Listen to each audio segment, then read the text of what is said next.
Grand Canyon is one of the 7 natural wonders of the world. Its majesty is renowned around the globe. But not far away, Mother Nature has created sights just as breathtaking as the Grand Canyon. Hello everyone and welcome to Grander Than the Canyon. I'm Emma Borstboom. And I'm Miriam Dane. We are part of a student group from the Netherlands and are here at NAU to learn more about live television production in America. For most of us, this is our first time in the Grand Canyon state. But when we came here, we discovered that northern Arizona is so much more than just the Grand Canyon. It is home to so many beautiful places and offers spectacular scenery. Today, we will show you some of them, and you will see northern Arizona is really grander than the canyon. The first stop on our tour will take us a little bit back in time. Did you know that hundreds of thousands of years ago there were active volcanoes here in Flagstaff? And some remnants can still be found today. Anne Gunstelaar will take you on a trip to those natural wonders. Hi, my name is Anne, and I'm here at the Sunset Crater. It's one of the many unique geological areas in Arizona. Even though it's mainly known for the Grand Canyon, Route 66 and the Red Rocks, Arizona has a lot more to offer. Sunset Crater was created thousands of years ago by a volcanic eruption. Ranger Marge Ullman explains how all that lava created the landscape we see today. So the lava goes up and the cinders fall down, and then it just builds up into this steep volcanic feature, the cinder cone, and it just keeps falling down the side until it's done. A common misconception about Sunset Crater is that there's still a chance that it will explode. Luckily, you have nothing to worry about. Because it's a cinder cone, this volcano is actually a one-time thing. So once the cinder cone formed, it was finished. The magma chamber is empty underneath. After the lava destroyed most of the landscape, it was very hard for plants to grow back. It was such an arid climate that the plants can't take root on the lava, and the lava has to break down that rock, and soil has to collect because it's not very nutritious for the plant roots. Now that we've learned about the beautiful Sunset Crater, we're going to visit another unique geological structure. Geologist Wayne Rennie is going to tell us more about it. The Lava River Cave here near Flagstaff, Arizona in the Grand Canyon was formed from a lava flow about 700,000 years ago. And the lava flow was moving down the slope. It came up from a vent just to the east of the cave. And the lava flow was quite thick. And the outsides of it, the sides and the bottom and the top, they all cooled and hardened while the red-hot lava was still moving through. If you ever plan to visit the Lava River Cave, keep in mind to bring lights, sturdy shoes, and don't underestimate the cold. Temperature stays the average of the year-round temperature at that elevation, about 42 degrees Fahrenheit. That would be about 6 degrees Celsius. And you know, when you go in there, you're going into a microenvironment, but as soon as that air escapes from the Lava River Cave, it's assimilated with the larger environment outside the cave. The cool temperature inside the cave isn't the only thing that makes it interesting to visit. This Lava River Cave has some features that I have not seen in some other lava caves. And you may have noticed there was basalt rock that looked like icicles. You also saw ripple marks and pahoehoe lava. That's the very ropey type of lava. So there are some very fun features in the cave. Now that we've seen the crater and the cave, we've learned about the enormous impact volcanoes have on the geology in Arizona. For Grander Than the Canyon, I'm Anne. Northern Arizona offers diversity in nature. Only an hour drive away from Sunset Crater along the famous Route 66, you will find yourself in a whole different world. In Sedona, red rocks dominate the landscape. They look like straight out of a Western movie and amaze millions of visitors each year. They are also believed by some to carry a spiritual entity. Amy Wong in Sedona has more. Come explore with me Sedona, Arizona, where we'll learn more about vortexes and their surrounding beauty. Sedona's environment is a riparian habitat, which is also known as wetland. Heidi Erickson, who is a Red Rock State Park ranger, is concerned with the impact that humans have on the area. Much of Arizona riparian areas have been lost due to cultivation, development for housing. So we really only have about 5% of that riparian habitat left here. Up here in Oak Creek Canyon, just north of us, we have lots of people who come to swim in the creek. They leave trash, and riparian habitats are very important, especially in arid climates like we have here in Arizona. It's very important, and one of the reasons this park was established was try to protect at least a portion of that so we can maintain it for the future. Everyone agrees on the breathtaking beauty of Sedona. However, there are various opinions on the source of the energy, the power, and the magic. What makes Sedona's environment so extraordinary are what locals call vortexes, high-energy spiritual areas usually found within nature. Pete Sanders has written several books on spirituality and is an expert on vortexes.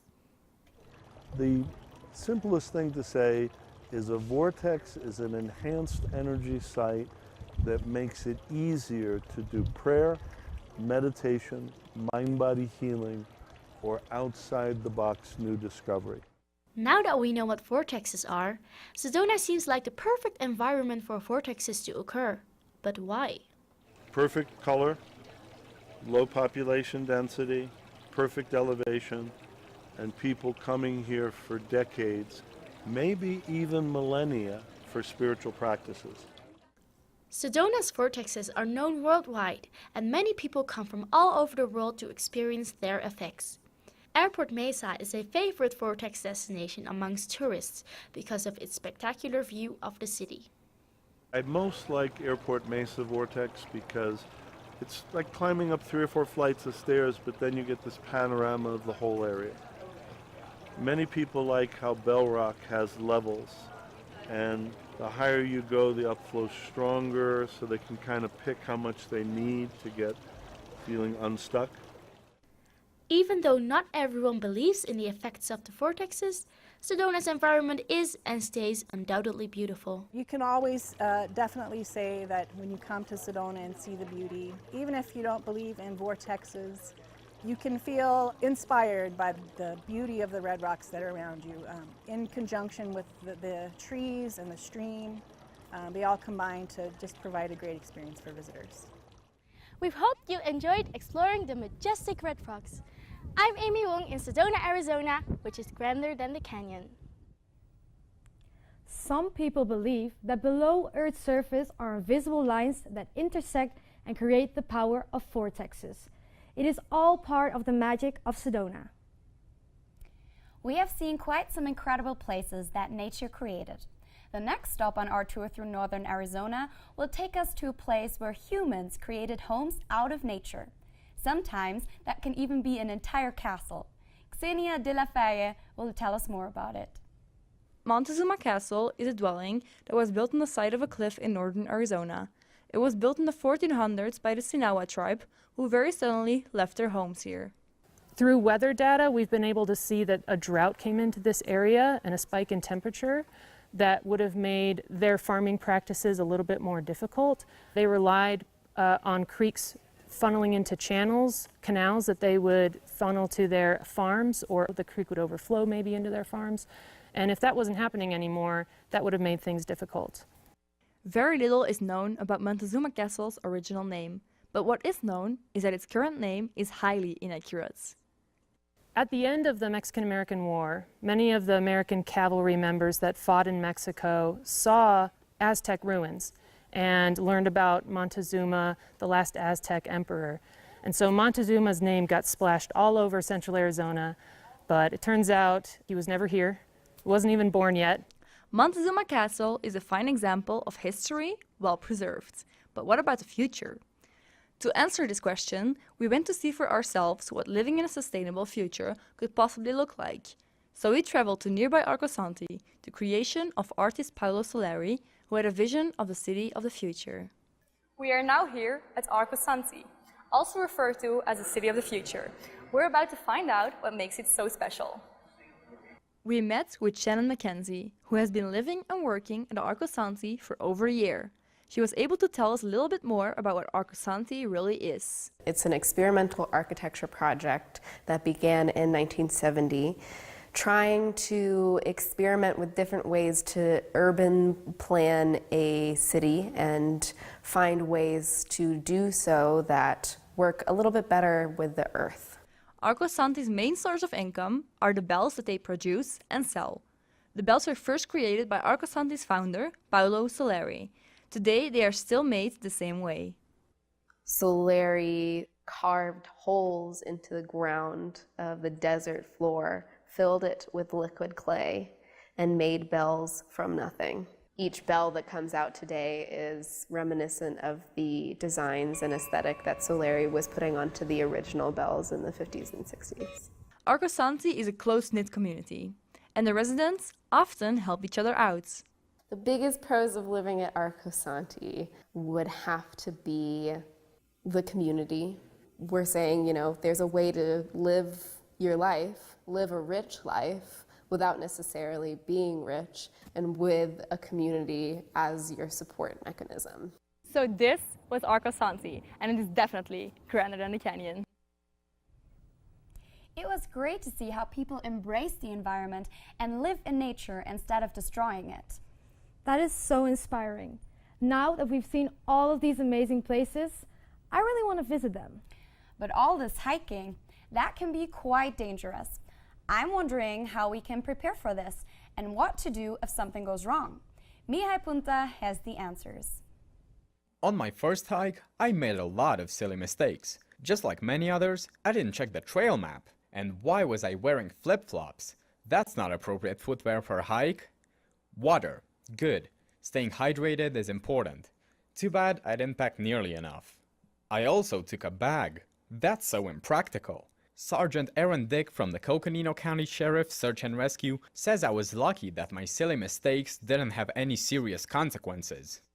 Nobody sets out with the intent to get hurt or lost, but that does happen to people. And so if they have that equipment, if they just make a habit of carrying that equipment all the time, then when an emergency does happen, they're ready to take care of it. And some of that equipment is essential no matter what kind of hike you're on. Food, water, some sheltering material, some survival equipment, a first aid kit, some navigation equipment, and a light source. However, problems can arise even when you're fully prepared. Sure, the cost of a rescue can be high, but that's why the agency generally covers it. We don't want people to be scared of getting a bill and then not calling us soon enough.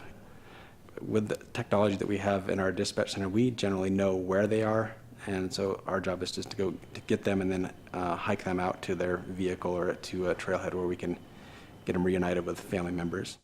For the rescue missions, the SAR unit has a variety of vehicles available, and they go through extensive preparation. Our first step is to gather the initial information about what's happening there, and then plot the location of the incident on a map so we can understand a little bit, so we understand what's going on with the terrain and make the decision about what type of equipment and what type of personnel need to respond to that call. But we spend a lot of time training and use a lot of equipment to mitigate the risk to our searchers and rescuers. Some of the riskiest missions are helicopter and technical rope rescues. However, Sergeant Aaron Dick and his team are always up for the challenge. If there's a problem, we want people to know that they can call us at any time and we're available and willing to respond. After my visit to the search and rescue unit, I learned to always pack enough water, carefully analyze the trail map, and use a backpack to not only carry the essential equipment for hiking, but also to keep both my hands free for agility and balance. I've come a long way. There are definitely a lot of places grander than the canyon to explore in Arizona, but please always make sure to be prepared because there's a lot that can go wrong. For Grander Than the Canyon, I'm Mihai Punta. Thank you, Mihai, and thank you, Sergeant Aaron Dick, for keeping us all safe. Now we are all prepared to go out and explore northern Arizona. But before we do, we have a special guest in the studio with us today, and our safety expert Mihai is here with him. Thank you, Emma. Right now, northern Arizona is under extreme fire danger threat. Here to talk about the management of Coconino National Forest is Brady Smith. Brady, welcome to our studio. So tell me, what does an extreme fire danger threat imply?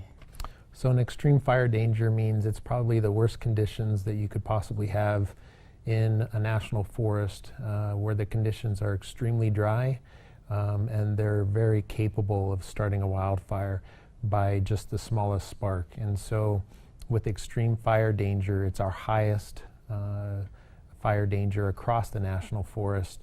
And when we get to that level, we start implementing certain restrictions and doing things a little bit differently in the forest, and kind of educating the public a little bit differently on how to recreate in the forest. And if a fire were to break out today, what would be the likely cause?